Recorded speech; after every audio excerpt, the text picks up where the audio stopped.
Okay, let's talk about viruses here. This is a continuation of what we talked about on Thursday. In the first set of slides, you're going to notice something. Oh, it sounds like a review because we heard this before, and you'd be right. You heard before that viruses, they have to attach to the surface of your cells first. Before they enter your cell, they're going to attach to your cell. And that's called adsorption, not absorption. The difference between a correct answer and incorrect answer is D versus B. Watch out on the exam. Is he saying adsorption as one of the choices or absorption? Watch out for that. It's this one, not this one. So this is because of the spike protein on the virus attaching to the host receptor protein. And we equated that to the unwanted guest ringing the doorbell. Do you remember that? So you've heard this before.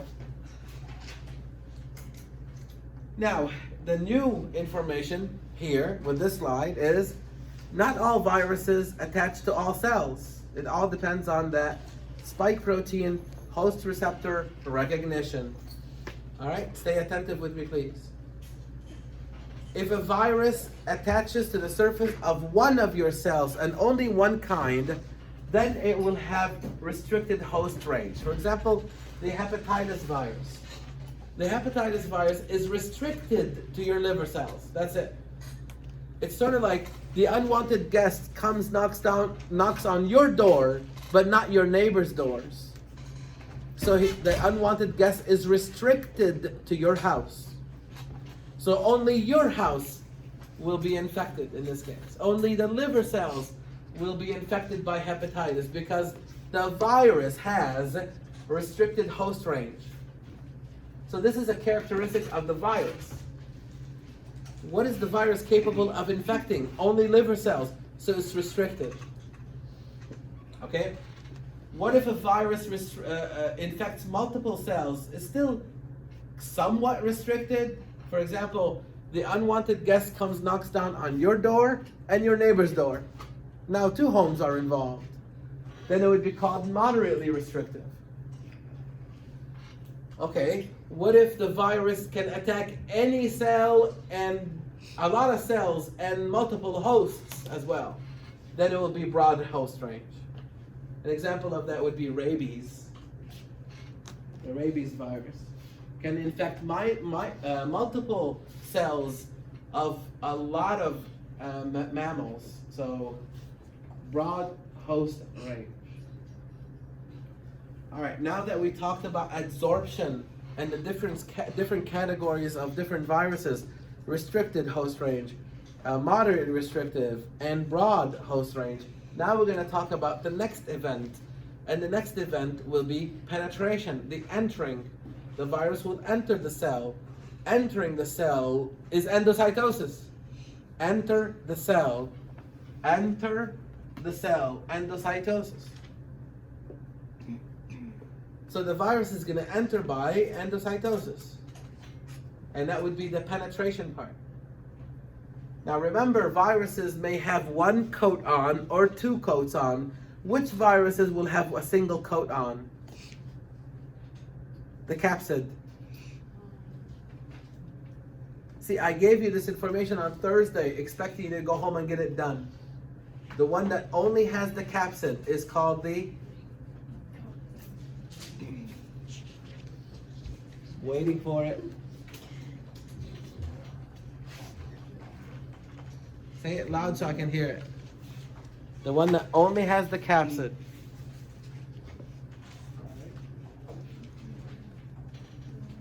Okay, say it. Naked virus. Yes. So the one that has the capsid and the envelope is called what? The envelope virus. So that's what I was asking. You thought I was asking something in nuclear physics or something, right? It's simple as that. It's naked virus.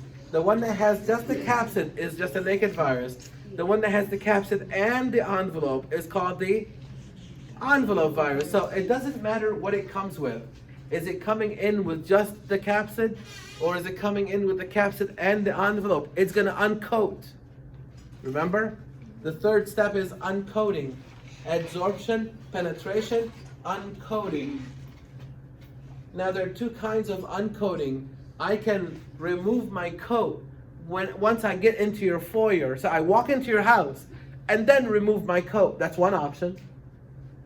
Another option is, as I'm walking into your house, I'm removing my coat. Hopefully you're watching the video here, up here, over here. You're watching it live, watch. It's either you walk into the foyer and remove the coat, or as you're walking into the foyer, you're removing the coat. That's what this guy is showing you.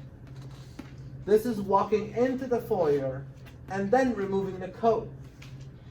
This one is as you're walking into the foyer, you're removing the coat. Does it really matter which one? It doesn't matter which one, because the end goal is uncoating. It's the same. The end result is the same, uncoating.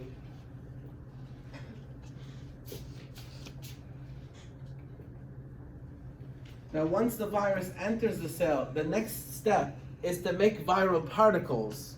Which step is that? What's that called? Making things. It's the synthesis. Very good. So you're going to make the viral particles, synthesis. And then you're going to put them together. What is that? Assembly. And then you're going to leave. What would that be? Leave. Exocytosis or release. Very good. Remember, if you're an envelope virus, you get the envelope as you're leaving the host cell, because the envelope is which part of the host cell? The cell membrane. So that's what it's showing you here. If it's an envelope virus, as it leaves the cell, it takes a piece of the membrane with it and makes it its envelope. That's like the unwanted guest. Before it leaves your home, it says, "Go give me your winter jacket, I'm leaving." And he takes your winter jacket on his way out. Okay, so that was a quick review. This is now new material. Obviously, we know that viruses cause disease. So you hear about it nowadays, all over the news now, with what's going on in China, and hopefully they contain it. But now we, of course, know that viruses cause disease because they have effects on our cells. And that's what it's called, cytopathic effects. Cyto means cell, pathic means disease. They cause disease in your cells. They eventually cause illness in you and I. The more cells that are involved, the more sicker you'll be, of course. A cytopathologist, who's usually an MD, hopefully experienced enough to observe clear signs of a viral infection. So when you go to a doctor and they take a sample, like a pap smear, for example, they will eventually put it on a slide, give it to a cytopathologist to look at it. And the cytopathologist is experienced enough to look at signs of a viral infection, clear indications of viral infections. One of them is the presence of inclusion bodies in your cells. These storage units you don't want. These are viral storage units. The virus inside your cells are going to start making storage units of viruses. And the cytopathologist will be able to see that as inclusion bodies in your cells. So that's like indication number one that you are virally infected. You have inclusion bodies made up of viruses. The other sign or characteristic of a viral infection is something called syncytia. This is fusion of cells. Your cells are not supposed to fuse together. Unless they've been virally infected, they can. So it may look like a gigantic cell with multiple nuclei in there. It's not. It's multiple cells fusing together because they're virally infected. So again, an experienced cytopathologist will be looking for this, and other things to eventually write the report. Yes, sir? So, syncytia and inclusion bodies, those only happen with viruses particularly? Yes, particularly, yeah. So that's what the cytopathologist would be looking for. Now there are other effects on our cells that can happen. Now I do not expect you to remember what this one does and what that one does, because you're not going to be a cytopathologist anytime soon. Now if you become a cytopathologist, that's a different story. That requires an MD. But for the sake of this class, what I want you to pull out of this information is, what are all the possible consequences to our cells?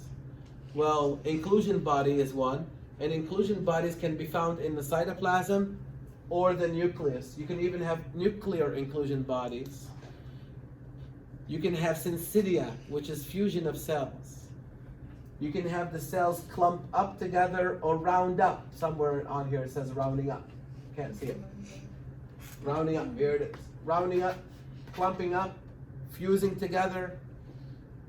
They can even lyse. Pop like balloons. Obviously, with all of these consequences to your cells, no wonder why you'd be sick. Because your cells are sick. So those are the consequences of viral infections to your cells. Obviously, different viruses do different things. You don't need to know that detail for my exam.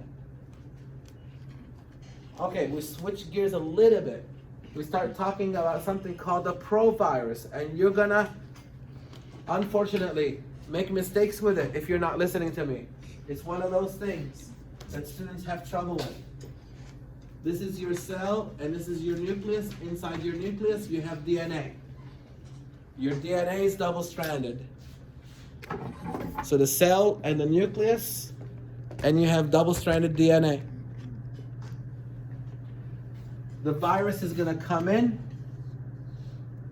with its DNA. So we're talking about DNA viruses here now. And it doesn't matter if your virus came in as single-stranded DNA or double-stranded DNA, because anyways, it's going to be double-stranded. Remember that? If it's single-stranded DNA, it's going to become double-stranded before it enters your nucleus. If it's double-stranded DNA, it's ready to go. Doesn't have to do anything, just goes in there. Okay, now what's going to happen? The viral DNA is going to tell this piece, hey, move over, I'm coming in. So it opens the DNA and integrates into your DNA. So now the black line is your DNA. This is what, purple, whatever? That one is the viral DNA. You have this virus for life. For as long as this cell is alive, you have this virus. You can't get rid of it. It's now part of you. Listen to the word here. Provirus is this one right here. The viral DNA integrated in your DNA is the provirus. So this is the provirus. Which means before virus. It's not a virus, it's just viral genome.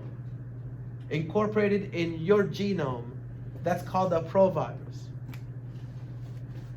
Now that word that says chronic latent state is because this virus can sit like this, do nothing to you for a long time, nothing.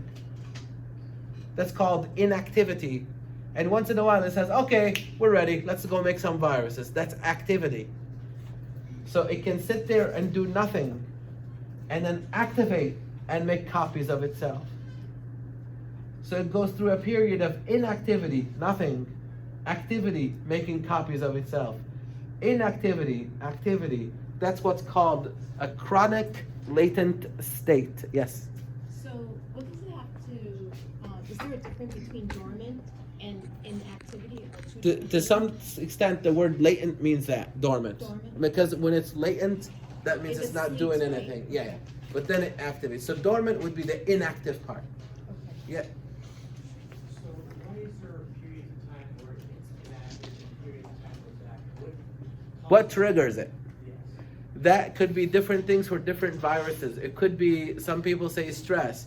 In herpes, for example, exposure to the sun has been attributed to activity. So the herpes that causes cold sore, if you go to the beach or whatever, there are some people that go to the beach and they come back with a cold sore because the UV light hitting it activates the virus that's stored in the nerve, and it starts coming down and activate. So weakened immune system, when your immune system is weakened, it can activate on you. Yeah. I wouldn't call it opportunistic. I would not necessarily call it opportunistic. I don't think that is the word for opportunist, because another student asked me that, but I wouldn't call it that. Yeah. Okay, so provirus is the DNA incorporated, the viral DNA incorporated into your genome. The chronic latent state is that period of activity, inactivity, activity, inactivity. And those are classical signs of DNA in viruses. Okay, here's the other thing that we'll be talking about here. Is some viruses come in with oncogenic genes. You gotta listen to this. Some viruses come in with something called oncogenic genes. So you know the picture that I drew here, I'm gonna put a black dot here representing an oncogenic gene. That means this virus came in with an oncogenic gene. And I'll explain to you what that is. The interesting thing is this: we have oncogenic genes too. Yeah, we better have them. They regulate our cell cycle. See, we have two kinds of genes: oncogenic genes,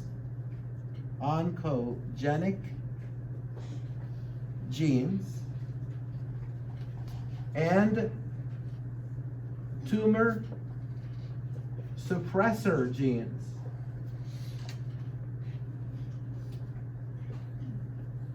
What is that like? That's like the gas pedal and the brake pedal on your car. You press the gas to go and the brake to stop. In this case, the oncogenic is the gas pedal for the cell cycle. So this will do cell division. Will cause your cells to divide. This one will say no cell division. Again, like the gas and the brake. We have them. We have oncogenic genes and we have tumor suppressor genes. We have them. Thank God. Otherwise, my cell division will go way out of control and I'm going to have what disease? What is it? Cancer, yeah? Another word for cancer is transformation. My cells will transform, will change into cancer if one of these misbehaves. Think about it this way. If someone presses on your gas pedal, your car will lose control. Do you agree? And you will crash. If someone breaks your brake, your car will lose control and you will still crash. The end result is the same, whether you break this one or that one. So it really doesn't matter. You lose control. So to have full control over your cell cycle, you have to have oncogenic genes and tumor suppressor genes, watch, doing this. Cell cycle, no division, yes division, no division. That's kind of like cruise control. If you ever use your cruise control, that's what it's doing. You want to adjust it to 50 miles an hour. Yeah, then when your car starts slowing down, you can look at your gas pedal. It starts pushing itself. And then it lets off, and then the brake starts pushing to regulate your speed. That's like cruise control. That's cruise control for cell division. Look what this guy is doing. Watch. This virus is coming in with another gas pedal, an oncogene that you are not regulating. You're regulating your oncogenes, but that one, it's like coming in with another gas pedal. So what's going to happen to cell division? It will lose control, and what will you end up with? Cancer. So when we say viruses cause cancer, that would be one of the reasons why. the virus comes in with its own oncogene, expresses the oncogene protein, and starts pushing the gas pedal, and your cell cycle loses control, and you end up with cancer, and those cells would be called transformed. Okay, this one is different.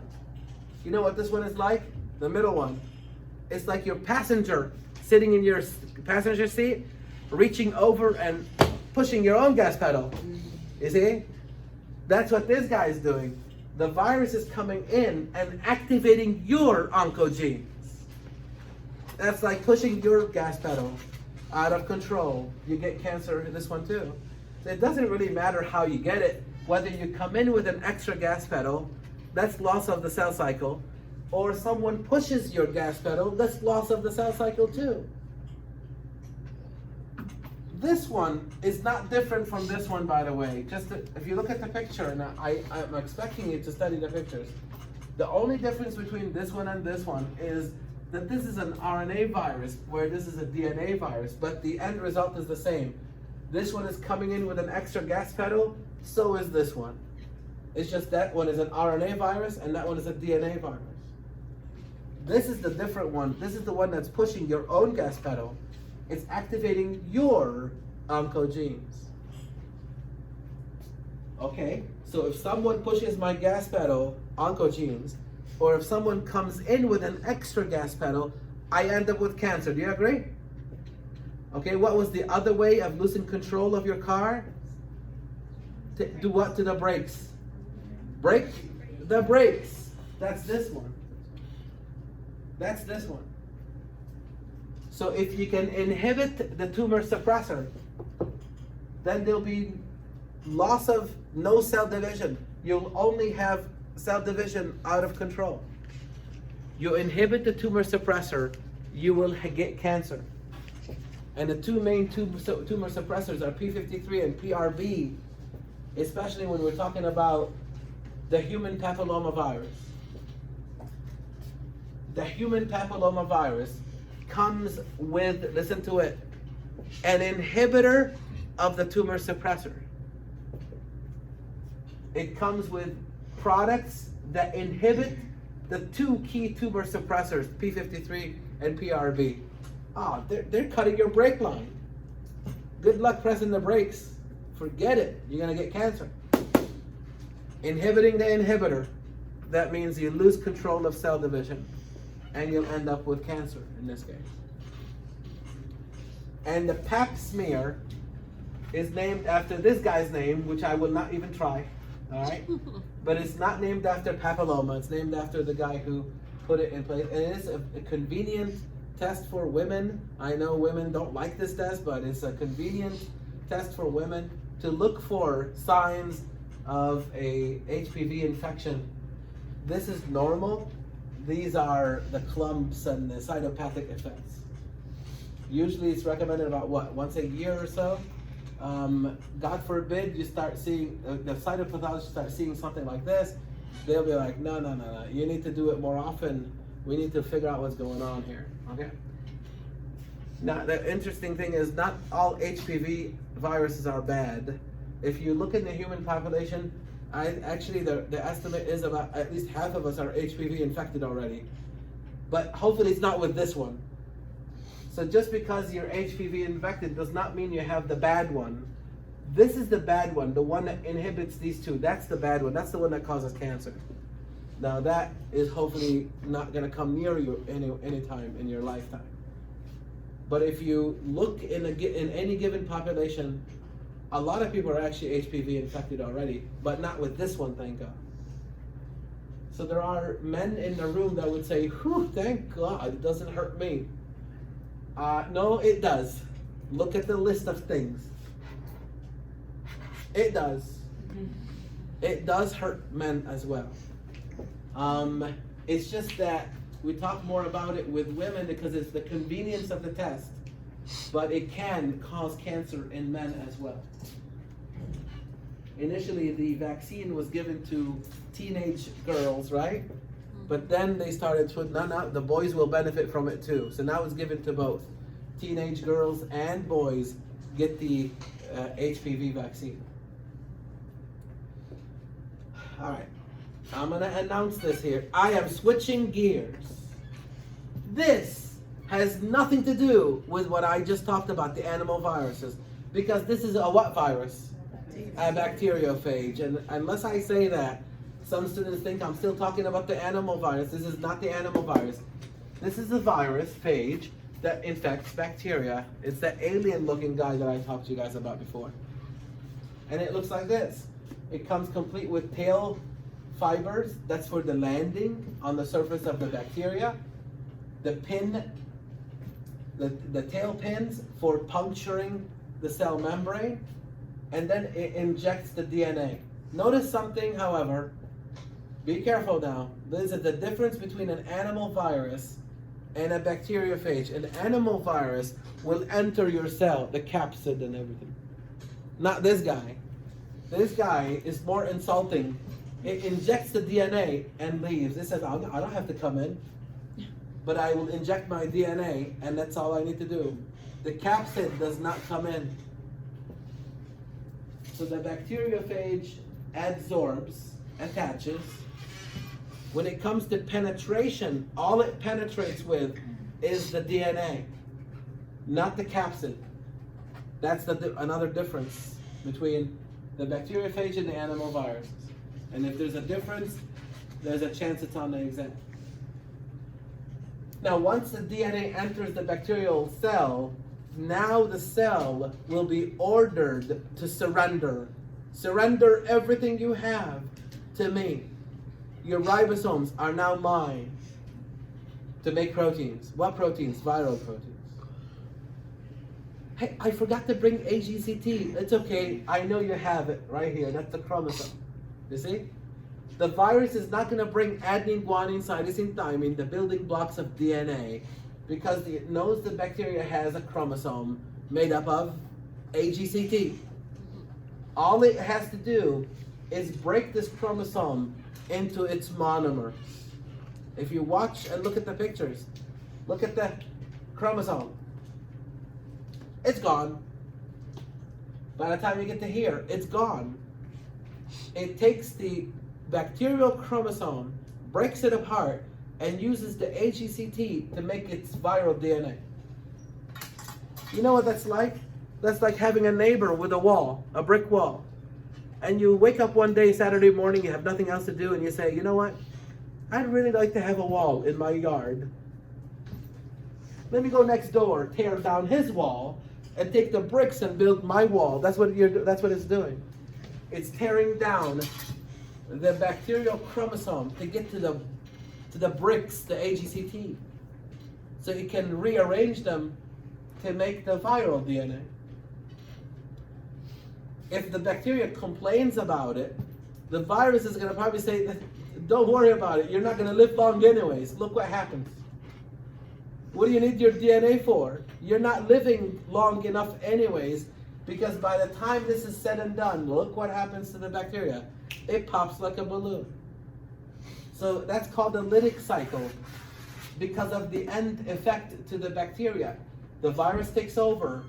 It orders the bacteria to start making viral particles, take the chromosome, break it apart, use it to make viral DNA, assemble, and leave. And when it goes to leave, it pops the cell like a balloon. It's called lysis. So that's called the lytic cycle. So if one virus comes in, thousands of them will be leaving. Okay. There are other bacteriophages that do it a slightly different way. They say, no, I don't want to go lytic yet. You gotta listen to this. I don't want to go lytic yet. I'll do it later, but not now. I'm going to go this way first. And it's called lysogenic. I'm going to take my viral DNA and incorporate it into the bacterial chromosome. That's this. Boy, does that look similar. You see that? This is a DNA virus incorporating its DNA in your chromosome. But that's an animal cell. This is a bacteriophage incorporating its DNA in the bacterial chromosome. That's bacteria. There's a name for this, and it's not provirus. It's prophage.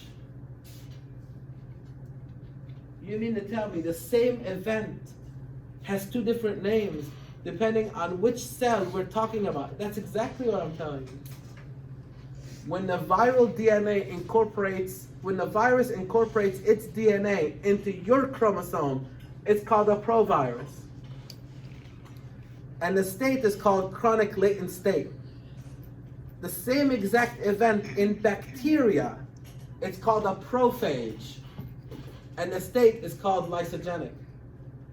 Slightly different words, even though we're describing the same event. But it's based on the host. If the host is bacteria, it's called prophage, and the state is lysogenic.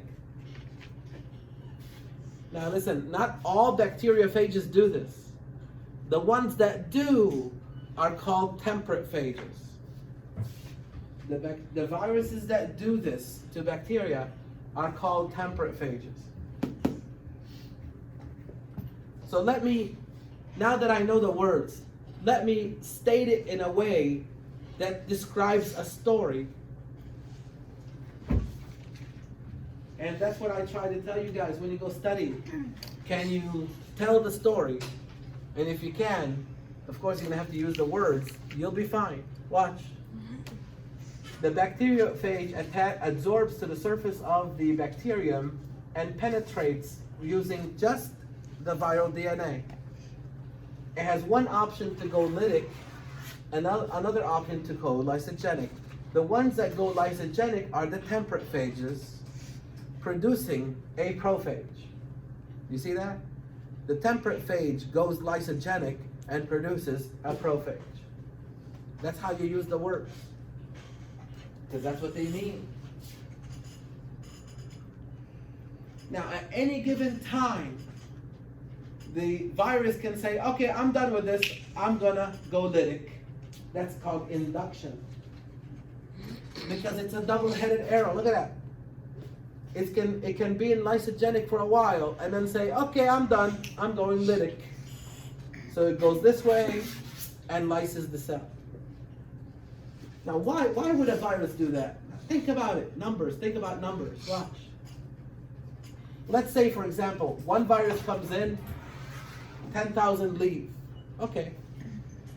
This virus says, no, I'm not going to do that. Hang on. I'm going to go in lysogenic. I'm going to let the bacteria multiply. And every time it multiplies, it will copy its chromosome and the virus. So when this bacteria multiplies, it's going to produce two bacterial cells that look exactly like it. You just replicated the virus. And then when it goes multiplies again, it replicates again and again and again. And then they all go lytic. So instead of one virus becoming 10,000, you now have hundreds of thousands coming out. See, that's smart. Go lysogenic, let the bacteria multiply. So when we decide to go lytic, we end up producing a massive amount of viruses. That's clever. But only the temperate phages do that. So the temperate phage produces a prophage during the lysogenic state. The other thing that students have trouble with is this one right here. They don't understand who's being converted and who's not. Lysogenic conversion happens to the bacterium. When the bacterium has the prophage in it, when the bacterium has the viral DNA in it, the prophage, it is changed forever. It's not the same bacteria as this one. This one only had bacterial chromosome in it. This one has a bacterial chromosome and viral. It's changed forever during lysogeny. So that's why it's called lysogenic conversion. A bacterial cell that acquired new characteristics during lysogeny. This guy is worse for you. This is not something you want anytime soon. If this one was bad, this one was very, very bad. During a lysogenic conversion event, the bacteria acquired new traits. And now, if you get this one, you're sicker compared to you getting this bacteria. We talked about 2 diseases like that. Do you remember which ones? Okay, the Streptococcus pyogenes is causing what disease? Scarlet fever. Good. And what was the other one? The bloody diarrhea one. The E. coli 0157H. Yeah. So those are the 2. Remember those 2 diseases? We said the bacterium had to be infected by a bacteriophage first. So the bacteriophage converted the bacteria to something worse for you. Now you acquire the bacteria, now you have a worse disease. So the lysogenic conversion happens to the bacterium, but now it has new characteristics that makes it worse for you if you come in contact with it.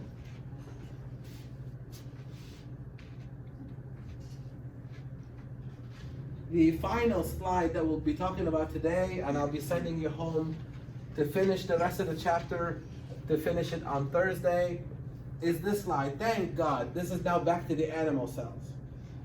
Thank God we have a warning system.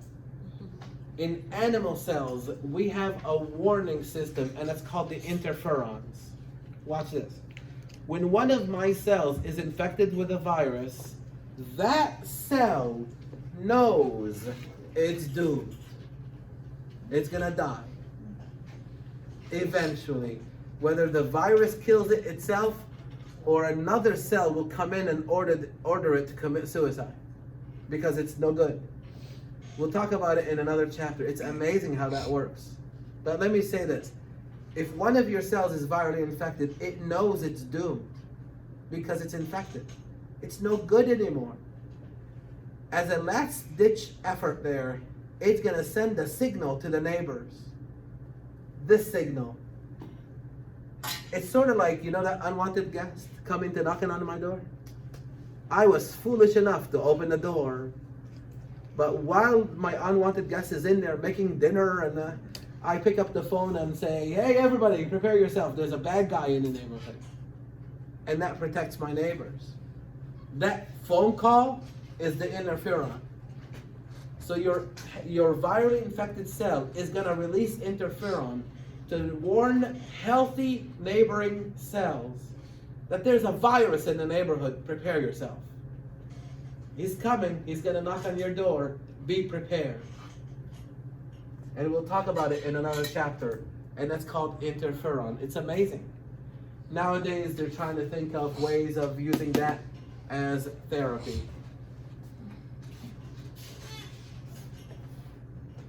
Okay, so that's going to be part 2 of the virus chapter on YouTube there.